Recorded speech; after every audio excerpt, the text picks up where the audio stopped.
안녕하세요. 오늘은 은퇴를 앞두거나 은퇴 후의 삶을 고민하시는 분들에게 꼭 필요한 주제를 다뤄보려 합니다. 바로 은퇴 후 귀촌 vs 도시 생활, 어떤 게 더 현실적인가? 라는 주제입니다. 많은 분들이 이런 고민을 해보셨을 겁니다. 노후에는 자연과 함께 조용히 살고 싶다는 생각으로 귀촌을 꿈꾸기도 하고, 반대로 의료나 교통, 생활 편의시설이 많은 도시에서 여유롭게 살고 싶다는 마음도 들죠. 어떤 선택이 더 좋다고 단정할 수는 없습니다. 중요한 건 나의 라이프 스타일과 은퇴 후의 우선순위에 따라 결정해야 한다는 겁니다.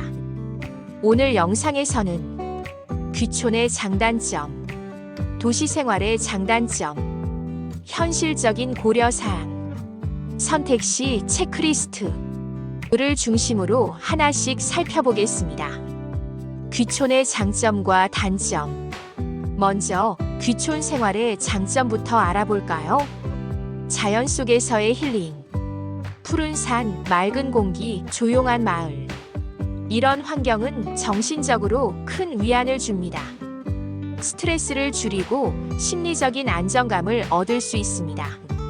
생활비 절감. 대도시에 비해 주거비, 식비, 공과금 등의 생활비가 전반적으로 낮습니다. 특히 집값이나 임대료 차이는 상당히 큽니다. 자급자족의 기쁨. 텃밭을 가꾸거나 농작물을 직접 재배하면서 느끼는 보람과 성취감은 도시에서는 느낄 수 없는 특별한 경험입니다. 하지만 귀촌 생활에는 분명한 단점도 있습니다. 의료 인프라 부족.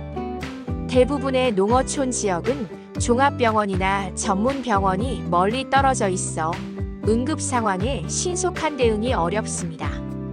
이는 특히 건강에 민감한 시니어들에게 치명적인 요소입니다. 외로움과 고립감. 처음에는 자연과의 조화가 좋지만 시간이 지나면 사회적 교류의 부족으로 외로움을 느끼는 분들이 많습니다.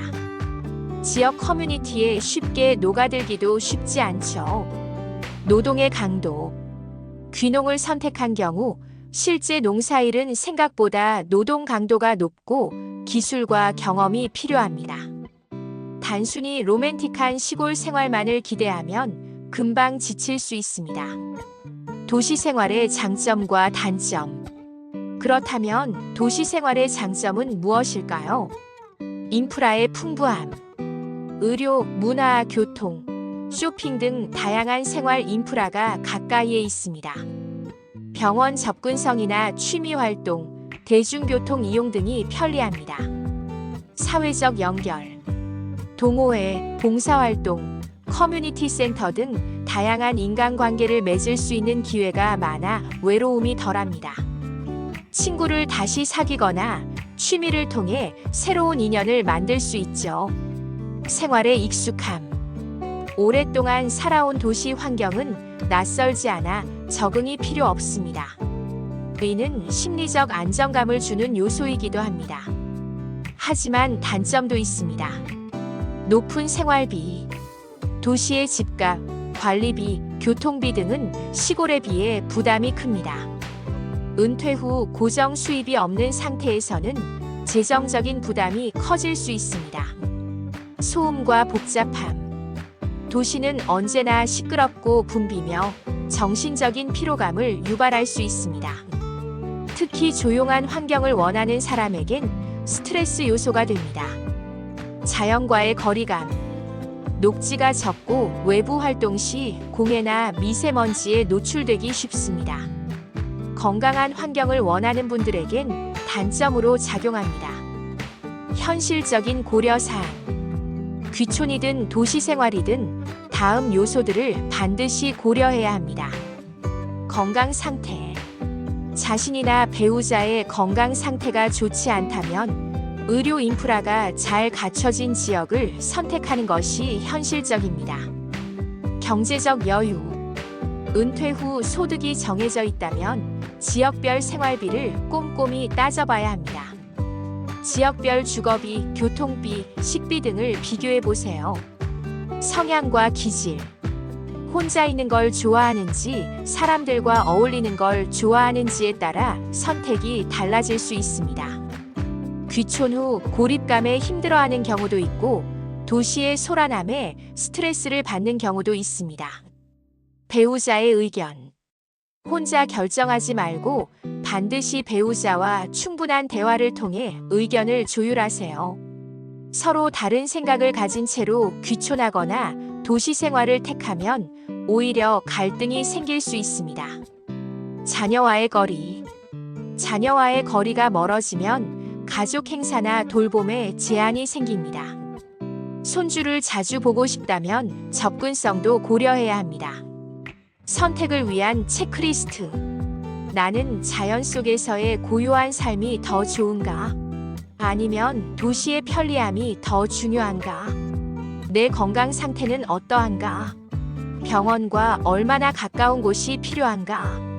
경제적으로 무리가 없는 지역은 어디인가? 지금 내 인간관계는 어디에 기반하고 있는가? 배우자나 가족의 생각은 나와 같은가? 이 질문에 하나하나 답하다 보면 어느 쪽이 내게 더 현실적인 선택인지 서서히 보이기 시작합니다. 결론, 귀촌과 도시의 중간 지점도 있다. 귀촌과 도시, 꼭 둘 중 하나만 선택해야 할까요? 최근에는 도시 외곽의 중소도시나 신도시처럼 양쪽의 장점을 두루 갖춘 곳을 선택하는 분들도 많습니다. 예를 들어 지방의 대도시 인근 시골 마을에 살면서 필요할 때 도시로 이동할 수 있는 방식도 있습니다. 또는 도시에서 살며 주말마다 가까운 농가 체험, 전원생활 체험 등을 즐기는 세컨드 라이프 형태도 가능합니다. 중요한 건 나의 우선순위가 무엇인지 정확히 아는 겁니다. 그리고 그 우선순위에 맞는 현실적인 조화를 찾는 것이 은퇴 후 삶을 더 행복하게 만드는 열쇠입니다. 은퇴는 끝이 아니라 새로운 시작입니다. 그 시작을 어떤 장소에서 어떤 삶으로 맞이할지는 오직 여러분의 선택에 달려 있습니다. 오늘의 영상이 여러분의 선택에 도움이 되었길 바랍니다. 당신의 은퇴 후 삶이 더 자유롭고 더 평온하길 응원합니다. 오늘 영상이 도움이 되셨다면 구독, 좋아요 부탁드려요.